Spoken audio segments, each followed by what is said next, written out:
नमस्कार, the news radar में आप सभी का स्वागत है। और हम इसलिए अभी ये अपडेट डाल रहे हैं क्योंकि हिमाचल प्रदेश में एक बड़ा मूव हुआ है ब्यूरोक्रेटिक सर्कल्स में। और इससे कहीं ना कहीं राजनीति भी सीधे तौर से प्रभावित है।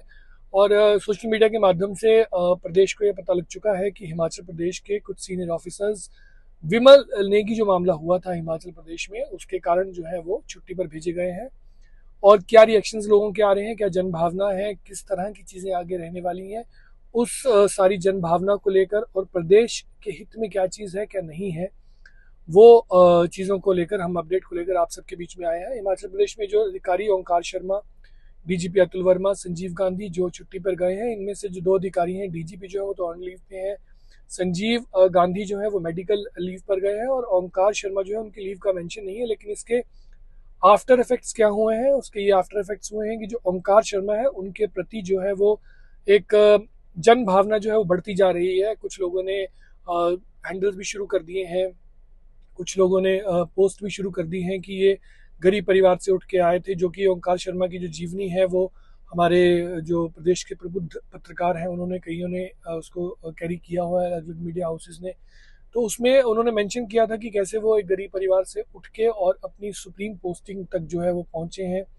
क्योंकि आईएएस के जीवन में ये जो डीसी वाली एक पोस्टिंग होती है, चीफ सेक्रेटरी की पोस्टिंग होती है, ये बड़ी अहम होती है। और वो एसीएस लेवल की पोस्ट पे थे और इस पड़ाव पर जीवन के थे, अपने पीक के करियर के पीक पे थे। और ये इस समय इस मामले से जुड़े होने के कारण उनको जो है वो छुट्टी पर कह सकते हैं कि भेजा गया। और उनके जो चार्ज है वो 3 अधिकारियों को दिए गए हैं। के पंत उनमें से हैं, राखिल कालो हैं और संदीप कदम है। और संजीव गांधी जी का जो भी चार्ज ये जनता जानती है बार बार, क्योंकि सोशल मीडिया हैंडल्स पे सारी खबर चल रही है। लेकिन जन भावना ये निकल के आई है कि संजीव गांधी के लिए भी जो सोशल मीडिया पे थे वो सपोर्टिव एक माहौल बना हुआ था कि इनके अगेंस्ट ऐसा क्यों किया गया, डेयरिंग ऑफिसर है, ईमानदार ऑफिसर है।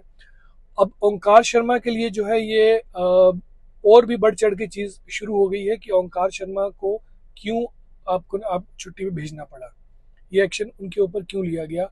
तो इससे जो अभी सोशल मीडिया ट्रेंड्स या जनता की जो भावनाएं हैं वो हम देखें, या कांग्रेस वर्कर्स ने ही कुछ ऐसा पोस्ट किया है कि कांग्रेस के लिए ये नुकसानदायक है, क्योंकि इससे कांग्रेस को कोई बहुत राजनीतिक फायदा नहीं हुआ इस सारे घटनाक्रम से। और कहा जाएगा कि नुकसान ही हुआ है। यदि गवर्नमेंट आने वाले समय में अपने पॉलिटिकल फेस को बचाने के लिए कैसा करेगी, क्योंकि हिमाचल जो है वो पब्लिक सेंट्रिक और वेलफेयर, उनके वेलफेयर के लिए, पब्लिक के वेलफेयर के लिए, उस गवर्नेंस मॉडल के लिए हिमाचल प्रदेश जाना जाता था। देवी देवताओं का ये स्थान है और हिमाचल की जो छवि है वो इसलिए है कि लोग यहाँ पर जीवन में शांति प्राप्त करने आते थे, चाहे वो घूमने के लिए आए, चाहे बुद्धिज्म के माध्यम से आए, चाहे मंदिरों के माध्यम से आए, कैसे भी आए लेकिन इसीलिए आते थे। लेकिन ये अशांति का माहौल और असमंजस का माहौल, अविश्वास का माहौल जो है वो अभी पब्लिक में फैला है। अधिकारियों का छुट्टी पे जाना, पहले प्रेस कॉन्फ्रेंस होना, विमल नेगी की मौत होना, ये सारे जो घटनाक्रम है ये एक तरह से जो है वो अविश्वास को बढ़ावा दे रहे हैं, जिसका कहीं ना कहीं कांग्रेस पार्टी को फायदा नहीं हुआ है और नुकसान ही हुआ है।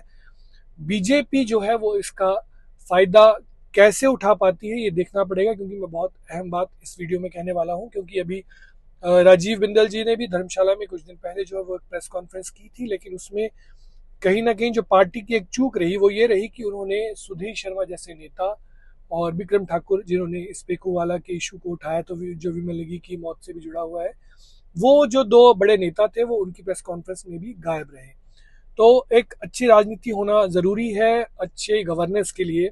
यदि राजनीति ही गुटों में बटी है, चाहे वो कांग्रेस हो चाहे भाजपा हो, तो ऑब्वियस सी बात है कि नीचे अधिकारी, आपके एग्जीक्यूटिव बॉडीज, आपकी सारा प्रदेश में जो भी पावर कॉरिडोर्स को चलाने वाली चीजें हैं, यदि पावर ही जो है गुटों में बटी है, पावर सेंटर्स कहीं हैं, तो ऑब्वियस सी बात है कि नीचे भी ऐसा बंटवारा होगा ही। और उसी बंटवारे का ये नुकसान ऐसा दिखता है कि कांग्रेस को हुआ है, जबकि हिमाचल प्रदेश एक कांग्रेस शासित जो है वो राज्य था। और इसमें बहुत अच्छे फैसले जो है सुखविंदर सिंह सुक्खू ने लिए थे कि ग्रीन स्टेट बनाएंगे, इसको आत्मनिर्भर बनाएंगे। लेकिन उन सारे अच्छे फैसलों के बीच में जो घटनाक्रम हुआ है, इससे कहीं ना कहीं जो है वो कांग्रेस की एक जो अपॉर्चुनिटी थी कांग्रेस के पास की, वो पूरे भारत में जो है वो एक एग्जाम्पल सेट कर सकती थी कि देखिए हम किसी प्रदेश को गवर्न करते हैं तो इस तरह से करते हैं।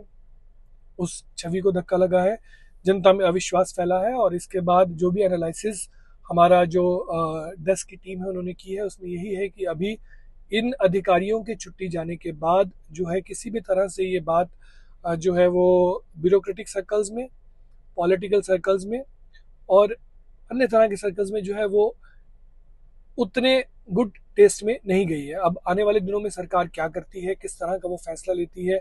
शायद छुट्टी पे इसलिए भेजा गया हो कि कुछ मंथन होना होगा, क्या गाज गिरेगी क्या नहीं गिरेगी, क्योंकि डीजीपी तो रिटायर होने वाले हैं, 31 मई को कुछ दिन बचे हैं। और ओंकार शर्मा जी के लिए यही कहा है कि उनका चार्ज 3 अधिकारी को दिया जाता है till he takes back the charge. और सेम चीज जो है वो एसपी गांधी के लिए लिखी गई है कि जब वो मेडिकल लीव से वापस आ जाएंगे तो गौरव जिनको चार्ज दिया गया है, आईपीएस अधिकारी हैं, सोलन के एसपी हैं, तो उनको जो है वो वापस वो अपना चार्ज ले लेंगे। अब ये देखने वाली बात है कि कब तक ये लोग छुट्टी पे रहते हैं, कब सरकार जो है वो इन पे फैसला लेती है। हम इस पे नज़र बनाए रखेंगे और एक ऑथेंटिक जो व्यू है, जनता का जो व्यू है, उसको द न्यूज़ डार के माध्यम से एक प्लेटफॉर्म देने की कोशिश करेंगे कि जनता किस तरह से इस चीज़ को देख रही है और उस बात को हम जो राजनीतिक पार्टियां हैं, राजनीतिक लोग हैं, उन तक पहुंचाने की कोशिश करेंगे ताकि कोई ऐसा फैसला लिया जाए जिसमें जनता की जन भावना भी इन्वॉल्व हो। तब तक के लिए नमस्कार।